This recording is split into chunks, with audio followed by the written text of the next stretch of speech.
Assalamualaikum warahmatullahi wabarakatuh. Alhamdulillah hari ini bertemu lagi dengan saya Miss Tina yang akan menemani Dokter Yana. Hari ini kita akan bincang-bincang nih mengenai anak. Wah, topik yang sangat menarik ya. Karena juga Miss Tina di sini punya anak gitu ya. Mungkin juga para sahabat Assalam di rumah juga memiliki kendala nih dalam mendidik anak. Nah, memiliki anak adalah sebuah anugerah sekaligus amanah terbesar dari Allah Subhanahu wa taala. Nah, amanah ini bagaimana sih cara kita untuk mendidik anak kita supaya kita mendapatkan pahala, bukan sebaliknya yaitu mendapatkan azab. Tentunya kita harus meneladani contoh dari Rasulullah SAW, dan untuk hari ini kita akan mencari tahu bersama Dokter Yana bagaimana sih cara mendidik anak ala Rasulullah SAW.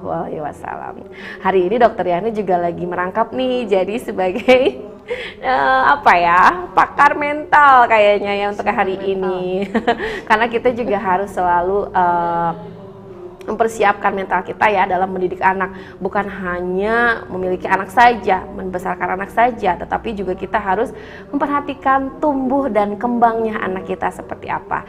Tentu saja bersama Dokter Yana. Tanpa berlama-lama lagi, mari kita panggilkan Dokter Yana bersama kita.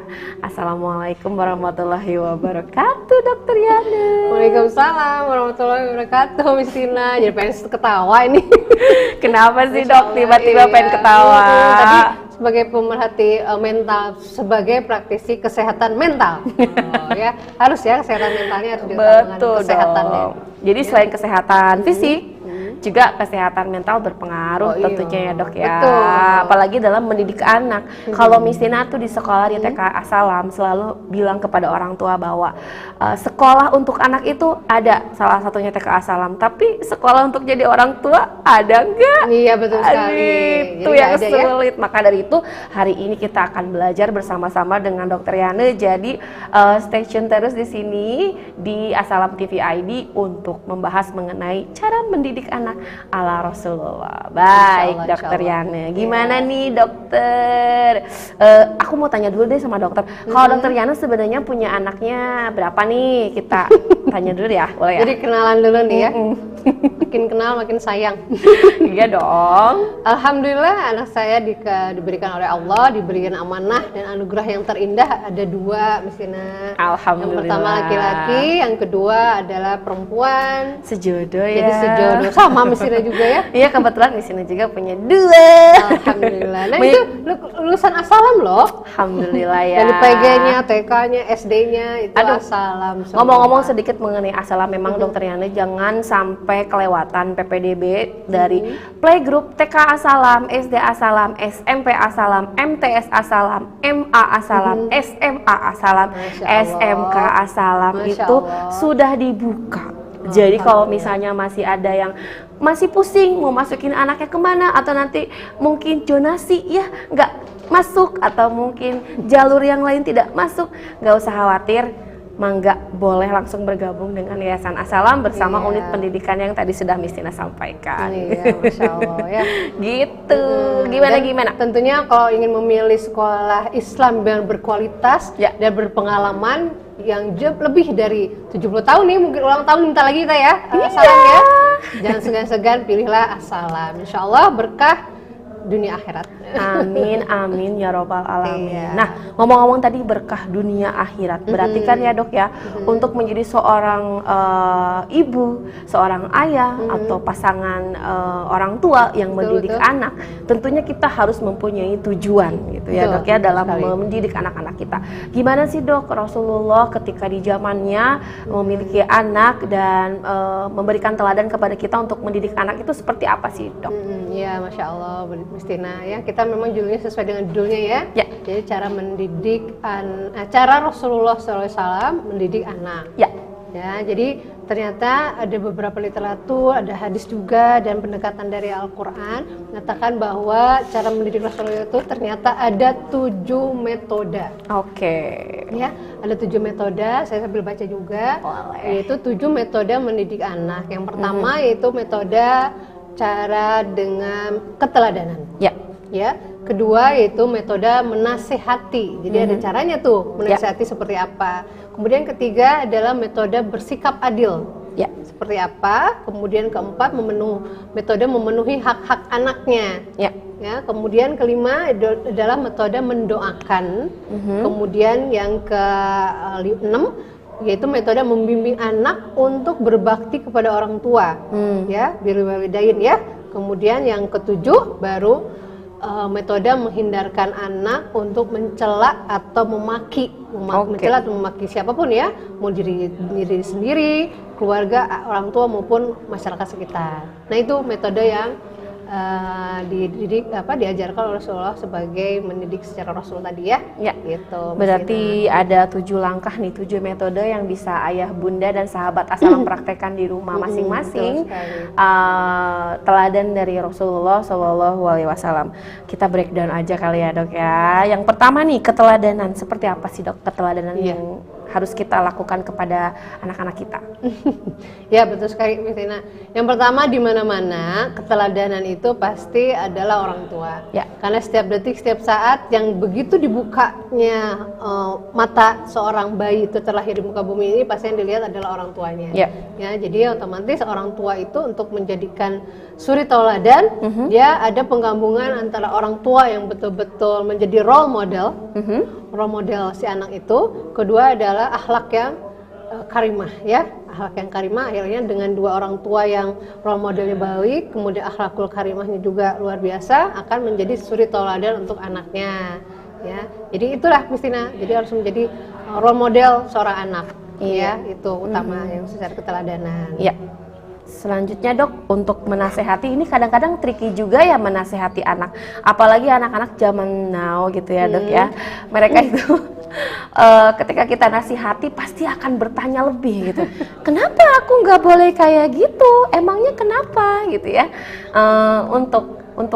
Untuk bisa menasehati anak dengan cara yang tepat dan efektif itu seperti apa sih dok sebenarnya? Ya betul, bagus sekali ya. Jadi Islam itu memang mengajarkan segala sesuatu pendekatan dengan nasihat atau tausiah.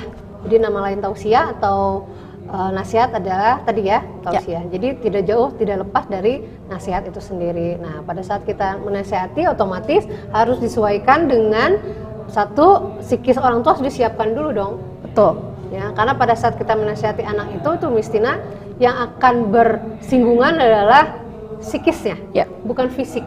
Ya, jadi salah kalau misalnya orang tua melakukan KDRT, ya itu salah. Jadi yang betul menasihati adalah psikisnya, jiwanya. Ya. Kemudian yang kedua yaitu memulai nasihat dengan pujian. Nah, jadi ada hadis riwayat menyatakan di Mu'adz Ibnu Jabar bahwa mengatakan bahwa Rasulullah itu menasihati Abdullah ini ya, Mu'adz ini mengatakan bahwa dia memuji dulu. Wahai Mu'adz, saya sangat mencintaimu, maka jangan tinggalkan doa setelah sholat. Ya, jadi Rasulullah pun begitu. Jadi pada saat kita ingin menasihati anak, puji dulu. Anak soleh cantik, itu kan untuk membangkitkan mental kepercayaan diri, betul?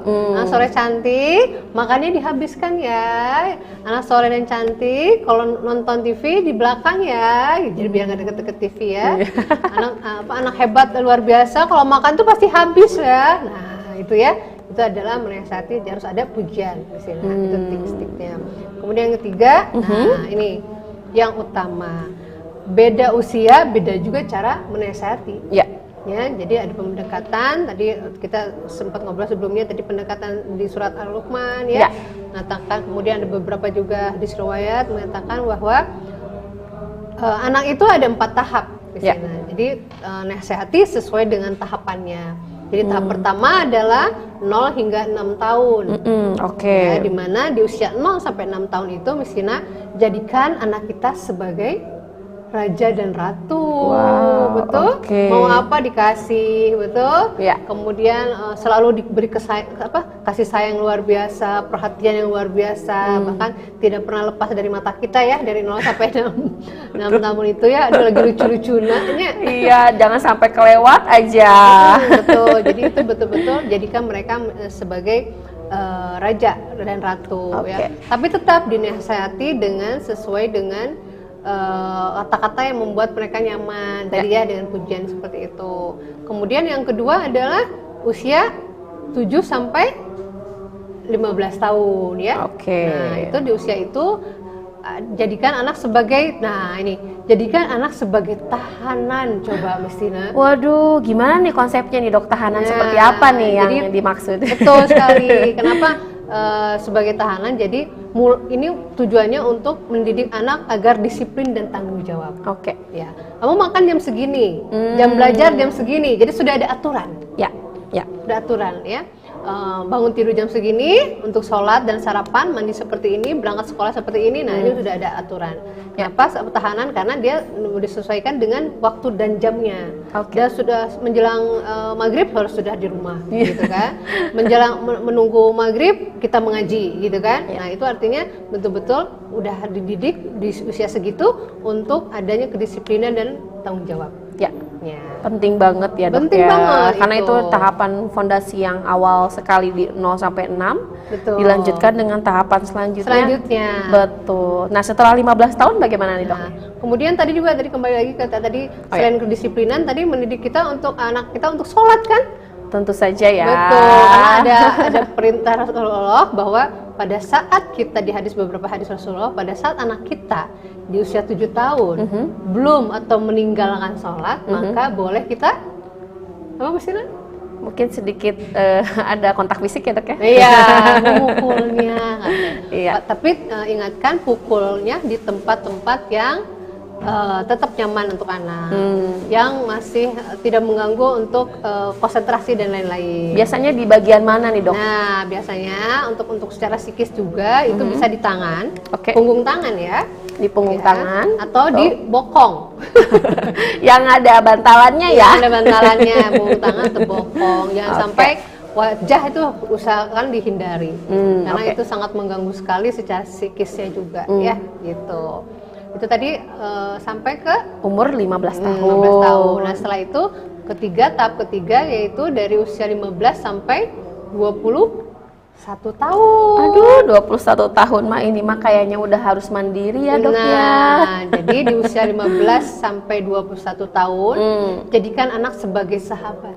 Sahabat, bestie ya kalau zaman sekarang bilangnya teh bestie, circle aku gitu. Jadi bestie sebenarnya itu adalah anak kita. Iya. Bestie anak perempuan tuh pasti adalah ibunya. Sebaliknya. Banget ya. Ya kerasa ya misalnya. Kerasa banget nyalon bareng gitu ya. Kan gitu. Nyalon bareng, nyari baju bareng, mungkin bahkan tipe-tipe cara pakaiannya juga mengikuti ibu dan anaknya. Iya. Jadi biasa kayak di kakak dan kembar ya. Couple-couplean gitu dong. Kenapa? Tujuannya menjadikan mereka sebagai sahabat agar pada saat mereka menemukan masalah bisa mendiskusikan secara musyawarah. Penting banget ya dok. Betul, itu penting sekali. Kemudian bisa mengambil alasan-alasannya yang secara rasio otak kanan, otak kiri maupun secara logika masuk ke dalam dirinya. Jadi fungsinya itu ya, kenapa harus dijadikan mereka sebagai sahabat ya. Kemudian yang terakhir, yang terakhir otomatis lebih usianya yang lebih dari 21 tahun dan mereka sudah dewasa dong ya. Artinya dia sudah diberikan kepercayaan dan kebebasan di atas 21 itu. Kebebasan memilih kuliahnya, kebebasan memilih pasangannya, gitu kan. Kebebasan memilih profesinya, kebebasan memilih untuk melanjutkan sekolah atau tidak, gitu kan. Nah, ini sudah diberi kebebasan dan kepercayaan di usia tadi 21 tahun, di atas 21 tahun. Nah, jadi kembali lagi tadi dengan metode menasihati, jadi cara menasihati anak yaitu sesuai dengan usianya tadi. Ya, Mestina ya. Betul, karena adil itu bukan semuanya mendapatkan porsi yang sama ya dok ya. Betul sekali. Tetapi disesuaikan dengan umurnya, apakah sudah cukup atau mungkin terlalu sedikit. Jadi orang tua harus mengetahui tahapan-tahapan umur yang atau usia yang tadi sudah disampaikan sama dokter. Udah 3 nih dok, tadi kan ada 7 nih. Kita lanjut ke yang nomor 4. Dua baru menasehati. Oh iya, menasehati dan bersikap adil. Ya, bersikap adil mau sekarang. Oh, baru mau bersikap adil. Nah, ini dia nih penting nih dok untuk bersikap adil. Kadang tuh ada salah satu yang timbul nih dari kakak beradik, namanya sibling rivalry ya, atau kayak pilih kasih ya gitu. Kalau dede aja dikasih kakak enggak gitu ya, atau kakak aja dibolehin dede enggak gitu ya. Nah itu gimana sih dok cara kita bersikap adil untuk anak-anak kita sesuai dengan teladan dari Rasulullah? Iya, masya Allah, pertanyaan yang luar biasa ya. Ya, memang bersikap adil itu tidak mudah ya Mistina ya. Apalagi anak kita misalnya kembar ya, kemudian dengan usia yang sama, tapi jenis kelamin berbeda, itu menentukan juga kan gitu ya. Jadi memang harus berlaku adilah dalam pemberian yang pertama. Kedua berlaku adilah secara sesuai dengan konsekuensi sanksinya. Contoh adilnya misalnya laki-laki dan perempuan sudah beda ya, gitu. Otomatis laki-laki dari awal pun di surah An-Nisa pun menyatakan bahwa laki-laki pasti mendapat porsi 2 kali dibanding perempuan. Ya, jadi kalau misalnya makan pun misalnya kok abang atau kakak kok nasinya dua tangkep katanya, adik kok cuma 1 yang perempuan. Iya, karena dia laki-laki ya, dia akan bertanggung jawab kepada ibunya dan saudara perempuannya nanti dan istri juga. Jadi dari sekarang udah diberitahukan ya, artinya tidak mengapa laki-laki porsinya lebih besar daripada perempuan gitu. Yang perempuan artinya ya perempuan menerima dengan seperti itu. Itu jadi bersikap adil dalam pemberian. Kedua adalah bersikap adil dalam konsekuensi ya, atau sanksi gitu. Kalau memang dia melakukan kesalahan disesuaikan. Misalnya makannya acak-acakan misalnya gitu ya, sanksinya nanti makan berikutnya dikurangi porsinya karena sudah terbuang-buang tuh nasinya misalnya gitu, sesuai dengan usianya juga. Tapi kalau memang usianya sudah besar ya dia bisa paham apa itu artinya konsekuensi dan sanksi kenapa harus habis dan tidaknya makanan itu sendiri. Jadi ada 2 tadi ya, sesuai dengan konsekuensi. Yang pertama adalah sesuai dengan pemberiannya. Seks ya, seksnya maksudnya laki-laki dan perempuan ya. Seperti itu.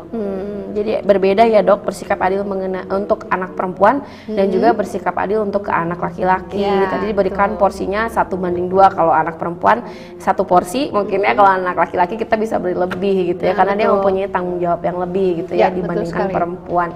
Wah, ternyata Rasulullah sudah sampai sebegitunya ya untuk membedakan antara mendidik anak laki-laki dan juga mendidik anak perempuan. Mungkin di judul-judul yang nanti kita bakalan bahas juga. Masih kita fokus di hari ini dulu ya. Selanjutnya nih dok, apalagi nih dok metode yang dicontohkan oleh Rasulullah untuk mendidik anak-anak kita? Ya, tadi udah 3, berarti yang keempatnya itu memenuhi nasab anak. Ya, yang nasabnya anak yaitu hak tali darah dari seorang ayah. Ya, jadi nasab ayah itu harus diberikan haknya. Dia bin apa kalau untuk laki-laki, betul? Binti perempuan apa itu harus disebutkan. Baik dalam pernikahan yang sah, tidak sah maupun di luar pernikahan, itu tetap nasab itu diperlukan. Ya, dan itu ada haknya. Itu harus diberikan ya. Kemudian kedua nasab ada ya hak-haknya itu. Kemudian ketiga harus mendapatkan kasih sayang. Jadi tadi memenuhi hak-hak anak itu 1 mendapatkan nasab ayah, kemudian mendapat hak hidup, kemudian ketiga mendapatkan kasih sayang dari orang tuanya terutama ya. Jadi orang tua itu ya ayah dan bunda ya. Ya apapun itu qadarullah, kalau memang orang tuanya sudah berpisah, tetap di depan anak untuk mendidik anak lebih kuat lagi mendapat kasih sayang, harus diniatkan untuk kasih sayang untuk anaknya. Ya walaupun mereka misalnya udah pisah atau apa, kan ada beberapa keluarga kita yang sudah ya qadarullah sudah berpisah, itu tetap diniatkan mendapat kasih sayang dari kedua orang tuanya. Ya, seperti itu. Kemudian apalagi memenuhi hak-hak anak, yaitu yang keempat terpenuhi sandang, pangan dan papan terus ya, terutama ya. Kenapa? Otomatis dengan seperti itu anak merasa dihargai. Ya, ini lebaran baju baru kata Ikut. Jadi semua kalau satu kasih baju baru ya yang lainnya kasih baju baru ya gitu. Sama ya dok, sama aja ya. Kemudian tempat tidur juga sama, jadi haknya terutama anak yang sudah di atas 10 tahun, mereka jenis kelamin berbeda, itu harus dipisahkan tempat tidurnya di agama kita juga ya. Ada beberapa hadis mengatakan bahwa anak udah usia di atas 7 tahun belum sholat, maka pukul lah. Anak usia 10 tahun, maka harus pisahkan tempat tidurnya antara laki dan perempuan ya. Itu adalah hak mereka Ya, itu mungkin Miss Tina yang nomor 4 nih ya, memenuhi hak-hak anak ya. Betul, ini juga sesuai dengan karena Miss Tina di pendidikan anak usia dini juga nih dok ya nih. Jadi memang ada beberapa hak yang harus dipenuhi oleh orang tua nih untuk anandanya. Mungkin menjadi reminder juga nih untuk sahabat Assalam semua yang belum tahu, oh ada ya hak anak seperti itu. Ternyata ada, baik di undang-undang ataupun di ajaran agama Islam gitu ya. Jadi jangan lupa untuk memenuhi haknya anak-anak kita, selalu diingat ya. Selanjutnya nih, apalagi nih dok, metode untuk mendidik anak sesuai dengan Rasulullah SAW. Iya, masya Allah. Ya, yang kelima berarti ya sekarang ya. Tadi kan udah ya 1, 2, 3. Yang kelima yaitu metode mendoakan. Ya, jadi ajarkan anak bahwa segala sesuatu kita meminta kepada Allah. Ya, segala sesuatu kita bersandar kepada Allah. Segala sesuatu kita hanya minta hanya kepada Allah. Nah, itu makanya oleh karena itu dengan metode seperti itu akan memunculkan sifat tauhid. Bahwa segala sesuatu adalah milik Allah. Betul. Ya, bukan karena ayahnya, bukan karena bundanya punya pekerjaan, ayahnya punya rezeki lebih, mereka minta ke mereka dan diberi, tidak, tapi tanamkan dengan metode mendoakan. Ayo, misalnya ingin makan atau minum atau ingin jajan sesuatu menunjukkan, minta sama Allah dong gitu. Mau es krimnya gitu, minta sama Allah, itu mau makanan itunya gitu. Nah, jadi dengan seperti itu menanamkan jiwa metode dengan mendoakan. Ya, itu istilah. Ya, tentu saja ya orang tua yang manapun pasti akan selalu mendoakan anak-anaknya ya, doanya yang terbaik gitu untuk anak-anaknya, tidak ada yang mendoakan yang jelek ya dok ya. Betul. Karena kan ada beberapa nih hadis riwayat Tirmidzi mengatakan barang siapa yang tidak meminta kepada Allah, wahai anak-anakku, maka Allah akan murka. Tuh, jadi belajarlah ke anak untuk selalu berdoa dan meminta kepada Allah. Itu. Betul. Penting banget ya dok ya untuk memberikan pengertian kepada anak-anak kita untuk selalu bersyukur dan selalu meminta kepada yang memiliki kita gitu ya, bukan kepada orang tua gitu ya. Siap dok. Selanjutnya dok, tadi kita sudah sampai ke tahapan atau metode yang kelima. Ada 2 lagi nih. Iya nih ya. 2 lagi. Ya, yang keenam itu mendidik anak untuk berbakti kepada orang tua. Birrul walidain ya. Bahasa kita. Bagaimana caranya untuk kita mendidik anak untuk berbakti kepada orang tua? Kita ajarkan mereka. Yang pertama, kita harus belajarkan kepada mereka untuk mendahulukan orang tua, mendahulukan yang lebih tua. Contoh, begitu naik bis, betul? Ada yang lebih tua, mau duduk, kita bangun, menawarkan tempat duduk kita kepada yang lebih tua, gitu kan. Kemudian mau naik bis gitu ya, atau naik tangga bis itu kita mau masuk, tiba-tiba ada yang lebih tua, tawarkan mereka dulu yang lebih tua untuk naik. Jadi kita harus mengajarkan ya, tidak hanya menyuruh ya, tapi menjadi role model. Jadi menjadi contoh anak kita untuk melihat, mendengar dan merasakan. Kemudian yang kedua, cara untuk mendidik anak untuk berbakti orang tua yaitu, nah ini berlemah lembutlah bicara di depan anak ya. Usahakan kata-kata tolong, maaf, apalagi ada 4 kata ajaib tuh, Mistina. Please, thank you, apalagi ya? Tolong, terima kasih, maaf, sorry. Satu lagi apa ya? Apa ya? Terima kasih udah ya? Udah. Terima kasih, maaf, tolong. Permisi, betul, itu penting banget ya. Karena kan zaman sekarang itu anak-anak pastinya udah lebih pintar daripada kita ya dok ya. Cuman memang kepintaran juga harus diimbangi nih dengan attitude atau sikap yang baik gitu ya. Betul. Itu adalah 4 kata ajaib yang harus diajarkan kepada anak kita.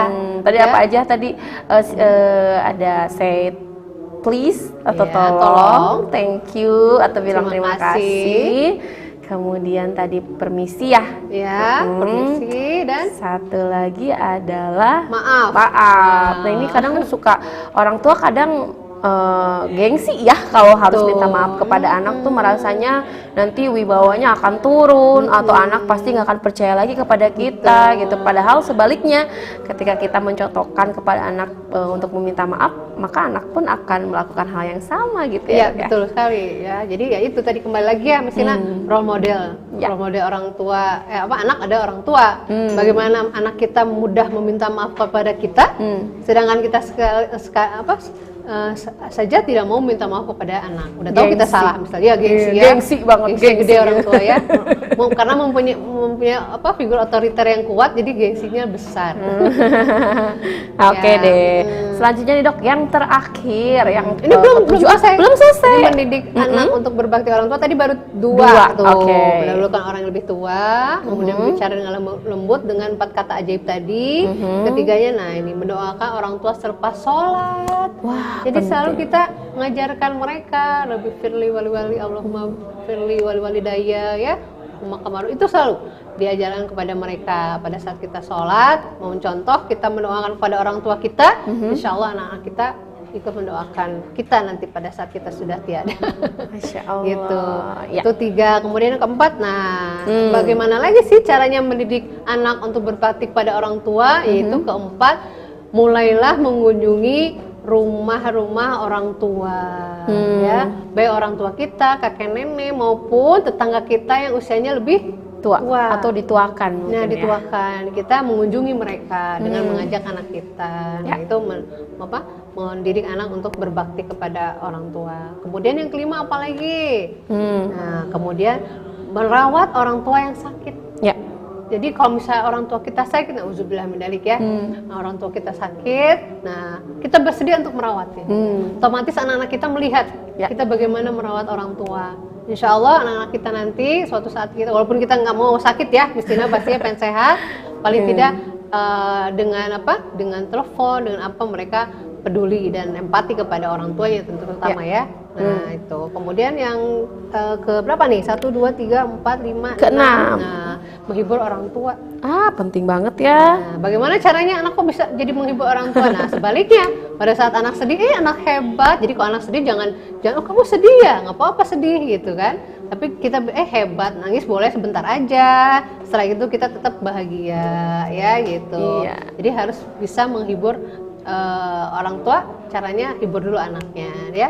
Dan yang terakhir tadi cara untuk mendidik anak untuk berbakti orang tua yaitu, nah ini, tanamkan kepada anak bahwa ridho Allah berada di ridho orang tua. Nah itu ya. Jadi tanamkan seperti itu. Jadi anak kadang kalau diajar suruh beres-beres itu kan suka ngedumel ya gitu. Enggak ini, tanamkan bahwa apapun yang kalian kerjakan adalah semata-mata karena ibadah pada Allah. Ya.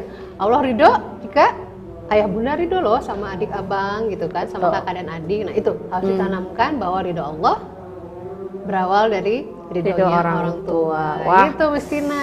Ini nih yang kadang-kadang kalau anak-anak itu berpikirnya ketika kita membatasi atau mengingatkan itu dirasanya itu nyuruh terus gitu ya. Nyuruh terus gitu ya. Ketika kita kembalikan lagi kalimatnya itu dan dikembalikan lagi kepada Allah, mudah-mudahan anak-anak juga terbukakan ya pikirannya, hatinya bahwa apa yang dilakukan orang tuanya, apa yang dilakukan oleh anak tersebut juga semata untuk mencari ridho Allah dan juga mencari pahala yang sebanyak-banyaknya. Wow, hari ini benar-benar deh Miss Ina dapat banyak sekali insight atau pembelajaran dari Dokter Yane. Oke, lanjut dok. Apalagi nih dok? Yang terakhir ya, udah 6 ya. Tadi sudah 6. Metode mendidik anak yang ke-7, yang ke-7 terakhir nih, yaitu metode menghindari mencela dan memaki anak ya, baik secara langsung maupun di belakang ya. Jadi itu hindari sekali, sangat dihindari. Kenapa? Apa sih manfaat untuk mencegah kita mencaci dan memarahi anak apalagi di depan orang lain? Yaitu pertama itu bahwa mencegah kekerasan verbal adalah lumrah. Jadi nanti anak berpikir, oh kalau bentak-bentak itu, kalau teriak-teriak itu lumrah dong. Nah jangan sampai anak-anak kita berpikir seperti itu ya. Kemudian kedua, siapa yang kuat boleh memaki yang lemah. Nah itu harus dicegah karena anak-anak harus dihindari dan berpikir bahwa orang yang kuat boleh dong memaki orang yang lemah. Nah, otomatis itu harus dihindari. Dan terakhir, manfaat untuk mencegah anak mencela dan memaki itu, nah ini, bahwa mereka berpikiran bahwa orang tua itu atau dewasa itu karena memiliki figur otoriter, maka boleh marah. Padahal cara menasihati atau tausiah adalah yang lebih baik dalam mendidik anak. Ya itu Mistina terakhir ya. Iya, jadi kata-kata yang negatif itu akan memberikan dampak yang negatif pastinya ya, betul Dok, ya? sekali. Untuk baik tubuh anak kita ataupun psikis anak kita juga pasti akan kena gitu. Kalau di TK As-Salam kita biasanya menerapkan komunikasi efektif dan positif, Dok. Oh, Masya Allah. Betul. Seperti apa tuh? Jadi misalkan kalau kita ingin memperbaiki perilaku anak nih, kita menggunakan kalimat-kalimat yang positif. Jadi kan katanya kalau biasanya kita pakai jangan lari misalnya, jadi yang akan anak lakukan lari gitu. Betul sekali. Jadi jangannya nggak kedenger gitu ya, Dok ya. Betul. Maka dari itu diberikan kalimat yang positif, misalnya ketika kita ingin anak kita jangan berlari karena khawatir terjatuh, kita kasih pengertian untuk berjalan pelan ya, gitu. Jadi mudah-mudahan sih dengan memberikan kalimat-kalimat positif ini juga menghindari memaki ya, dan juga akan ada kekerasan verbal nanti di rumah tangga. Betul Seperti sekali. itu, wah sangat dihindari sekali. Masya Allah. Nauzubillah ini Iya. ya, Dok ya. Ya, betul, Wah, betul. sudah 7 metode nih, sudah dicatat juga mungkin oleh sahabat As-Salam semua, juga ayah bunda yang memang selalu ingin belajar bersama nih untuk menjadi orang tua yang lebih baik lagi. Gimana nih kesan-pesannya? Kalau ada pertanyaan juga boleh ya dituliskan di kolom chat di bawah. Nanti mungkin kita akan baca dan kita balas di episode selanjutnya. Insya Allah. Gitu ya, Dok ya. Ya, Oke deh, dari dokter sendiri nih untuk closing statement di hari ini, ada pesan untuk ayah bunda sahabat As-Salam di rumah untuk mendidik anak sesuai dengan teladan dari Rasulullah SAW. Apa nih, Dok? Kira-kira? Ya, Masya Allah, pertanyaan luar biasa ya. Mungkin pada saat orang tua ingin menjadi suri tauladan, maka jadikan kita orang tua sebagai role model terhebat di depan anak-anak. Kedua yaitu berlakulah akhlakul karimah kepada anak-anak. Maka dengan anak melihat kita, children see, maka anak melakukan apa yang dia lihat, children do. Nah, hari ini detik dan seterusnya, pada saat kita menunjuk anak kita, maka 3 kali jarinya ke diri kita untuk berubah lebih baik, berubah menjadi luar biasa, menjadi positive vibe untuk anak, dan menjadi role model terhebat untuk anak kita. Insya Allah, bismillah. Diniatkan dari sekarang juga ya bunda dan sahabat As-Salam, supaya kita mendapatkan pahala yang berlipat ganda, dan amanah dari Allah ini bisa kita jaga baik-baik, tumbuh kembangnya juga kita perhatikan, dan tentunya selalu menjadi anak-anak yang soleh-soleha, yang mengetahui bahwa dirinya juga harus selalu berbakti kepada orang tuanya. Mendapatkan ridho dari orang tua berarti mendapatkan ridho dari Allah. Baik, terima kasih Dokter Yana hari ini, diskusinya dan obrolan kita sungguh sangat menarik ya. Mudah-mudahan kita bisa bertemu lagi di acara bincang sehat Islami lainnya dengan judul-judul lainnya yang menarik juga. Sekian dari saya, mohon maaf jika ada salah kata. Wassalamualaikum warahmatullahi wabarakatuh.